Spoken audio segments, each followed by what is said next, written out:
So hello everyone, I hope कि आप सभी अच्छे होंगे। इस वीडियो लेक्चर के अंदर हम लोग साइंस के कुछ इंपॉर्टेंट क्वेश्चन करने वाले हैं जो आपके प्रीवियस ईयर में ऑलरेडी पूछे जा चुके हैं। सो इस वीडियो के थ्रू अगर आप टेस्ट करना चाहते हैं खुद को कि साइंस में आपकी कितनी तैयारी हो रखी है, तो इस वीडियो के थ्रू आप खुद को टेस्ट कर सकते हैं। चलिए इस वीडियो को शुरू करते हैं। और इसमें सारे तरह के क्वेश्चन है आपके फिजिक्स, केमिस्ट्री, बायोलॉजी से। और आपको लास्ट में आपको कमेंट करके बताना है कि आपने कितना आंसर सही करा, ठीक है। सो देखिए पहला नंबर क्वेश्चन है, CaOCl2 का प्रचलित या साधारण नाम क्या है। अब प्रचलित या साधारण नाम जो आम भाषा में हम लोग बोलचाल में यूज करते हैं, सो कैल्शियम क्लोराइड ऑक्साइड, ये तो आपको भी पता है, साधारण नाम तो हो ही नहीं सकता क्योंकि ये केमिकल नेम है, रासायनिक नाम है।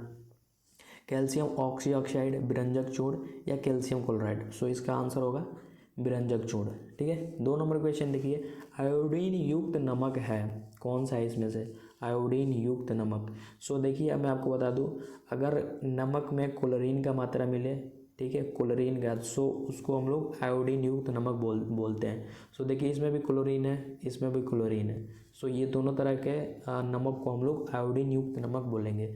सो इसका आंसर हो जाएगा ऑप्शन सी।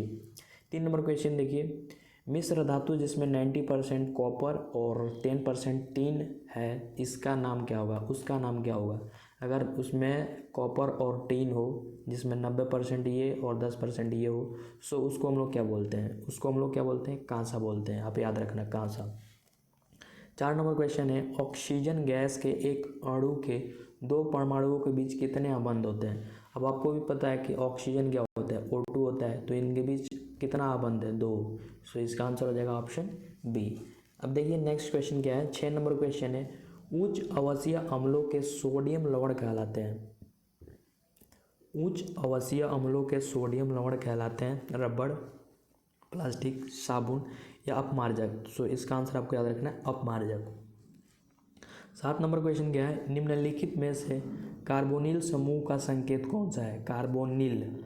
सो इसका आपको याद रखना है, कार्बोनिल का CO होता है और जिसमें आपको 2 आबंध ऐसे दिखते हैं, ठीक है।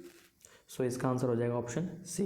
और लास्ट में आपको कमेंट करके बताना है कि आपने कितना खुद सही करा, ठीक है। और अभी तक इस वीडियो को लाइक नहीं करा है तो प्लीज़ इस वीडियो को भी लाइक कर दीजिएगा। सो देखिए 8 नंबर क्वेश्चन क्या है, निम्नलिखित कार्बनिक यौगिकों में कौन सा यौगिक एल्काइन है, एथीन, मेथेन, एसिटिलीन या क्लोरोफॉर्म। सो आपको बताना है कि यौगिक कौन सा एल्काइन है, एल्काइन। सो इसका जो ऑप्शन होगा ऑप्शन सी करेक्ट होगा, एसिटिलीन।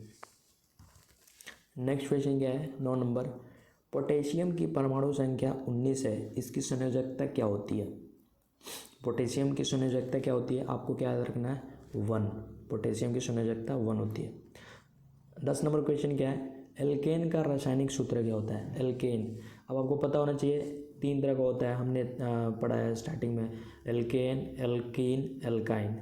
सो एल्केन में +2 होता है, आपको याद रखना है +2, तो ये हो जाएगा अपना एल्केन। और एल्कीन का जो होता है उसमें +2 जो होता है वो हट जाता है, सो ये है एल्कीन का। और एल्काइन में क्या होता है, -2 होता है, ठीक है। तो इसका आंसर होगा बी। 11 नंबर क्वेश्चन क्या है, फ्लोरीन की परमाणु संख्या क्या है। परमाणु संख्या आपको बताना है, तो फ्लोरीन 9 नंबर पे आता है, फ्लोरीन के बाद नियोन आता है, फिर सोडियम आता है। सो इसका आंसर हो जाएगा ऑप्शन ए। 12 नंबर क्वेश्चन है, कोई बिलियन लाल लिटमस को लाल नीला कर देता है, इस बिलियन का pH मान क्या होगा। अगर कोई लाल से नीला कर देता है, सो उस बिलियन, वो जो सॉल्यूशन है उसको हम लोग क्या बोलेंगे, सॉल्यूशन है उसका क्या, उसको हम लोग उसको क्या बोलेंगे, उसका pH मान क्या है। सो उसका pH मान 7 से अधिक होगा, ठीक है। नेक्स्ट क्वेश्चन देखिए, 13 नंबर क्वेश्चन क्या है, ऑक्सीजन का परमाणु भार क्या होता है। सो ऑक्सीजन का क्या होता है, ऑक्सीजन का होता है परमाणु संख्या 8, और इसका डबल कर दो, ठीक है। ये कुछ ही जो परमाणु संख्या होता है उस पर अप्लाई होता है, तो 8 का 16। सो इसका हो जाएगा ऑप्शन सी। 14 नंबर क्वेश्चन है, ऑक्साइड निम्नलिखित में से किस धातु का अयस्क है। ऑक्साइड निम्नलिखित में से किस धातु का अयस्क है। सो एल्यूमिनियम, ठीक है, ये आपको याद रखना है। 15 नंबर क्वेश्चन है, धातुओं की क्रियाशीलता का सही क्रम क्या है। सो इसके लिए मैं एक ट्रिक बताता हूँ, आपको क्या याद रखना है, नाम जिनको, ठीक है, नाम जिनको। अब इसमें देखो नाम जिनको कहाँ पे आपको मिल रहा है, नाम जिनको। सो ऑप्शन डी होगा, देखो नाम जिंकू, ठीक है। इसको एक साथ पढ़ना है, नाम, इसको जिंकू, नाम जिंकू। सो इसका आंसर होगा ऑप्शन डी। ये सोडियम है, ये मैग्नीशियम, ये जिंक और ये कॉपर। तो सबसे ज़्यादा क्रियाशीलता सोडियम, फिर मैग्नीशियम, फिर जिंक, फिर कॉपर। तो मैंने आपको ट्रिक बता दिया, नाम जिंकू, ऐसे याद रखना।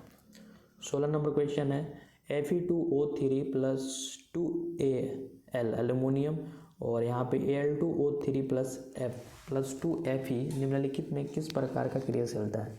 अब यहाँ पे अगर आप ध्यान से देखें तो ये जो ऑक्सीजन है यहाँ पे, ये इसके साथ मिल रहा है एल्यूमिनियम के साथ, मतलब इससे क्या हो रहा है, जो आयरन है Fe उससे ये अलग हो रहा है, ठीक है, ये अलग हो रहा है। सो इसको हम लोग विस्थापन बोलेंगे, ठीक है, विस्थापन, ये एक प्रकार का विस्थापन अभिक्रिया है। 17 नंबर क्वेश्चन क्या है, कार्बन हाइड्रोजन से संयोग कर बनाता है। कार्बन और हाइड्रोजन मिलके क्या बनाते हैं, ये बनाते हैं आपको, ये आपका ऑप्शन सी करेक्ट होगा, हाइड्रोकार्बन बनाते हैं, ठीक है, कार्बन और हाइड्रोजन मिलके हाइड्रोकार्बन बनाते हैं। 18 नंबर क्वेश्चन है, बोरान एवं एल्यूमिनियम आवर्त सारणी किस वर्ग के तत्व हैं। आपको वर्ग बताना है, ऐसे जो होता है। तो इसके लिए आपको याद होगा बैगन, आलू, गाजर, इन थैला, ये उसका है बैगन, फिर मतलब बी से बोरान और बैगन, आलू, गाजर, ठीक है, जर्मेनियम ऐसा होता है, बैगन, आलू, गाजर, इन थैला, ठीक है, इंडिनियम, फिर ऐसे थैला मतलब TN होता है। सो उस ग्रुप का है। तो बैगन, आलू, गाजर वाला जो होता है ये 13 वर्ग का होता है तत्व, ठीक है। तो ऑप्शन सी करेक्ट हो जाएगा। 19 नंबर क्वेश्चन है, मूत्र का पीला रंग किस वर्णक के कारण होता है। जो मूत्र होता है उसका रंग पीला हो जाता है। जनरली जो स्वस्थ व्यक्ति होते हैं उनका वाइट होता है, पर अगर पीला हो जाता है तो किस वर्णक के कारण, तो इसको याद रखना आपको, यूरोक्रोम, यूरोक्रोम। 20 नंबर क्वेश्चन है, बाघ उपभोक्ता है, प्रथम, द्वितीय, तृतीय या इनमें से कोई नहीं। सो ये तृतीय, बाघ जो है ये तृतीय उपभोक्ता है। सो हमने 20 क्वेश्चन कर लिया और आई होप कि आपने सारे क्वेश्चन सही करे होंगे। और आप कमेंट करके ज़रूर बताना कि आपने 20 क्वेश्चन में से कितने क्वेश्चन आपने सही किया है। और ऐसे वीडियो देखने के लिए आप चैनल को सब्सक्राइब कर सकते हैं। और आपको अगर किसी भी मैथ्स में किसी भी प्रकार का डाउट्स है किसी भी टॉपिक में, तो आप उसको कमेंट कीजिए, मैं उस पर प्रॉपर एक वीडियो बना के आपको प्रोवाइड करूँगा। सो मिलते हैं नए वीडियो लेक्चर में, तब तक के लिए टेक केयर, थैंक यू।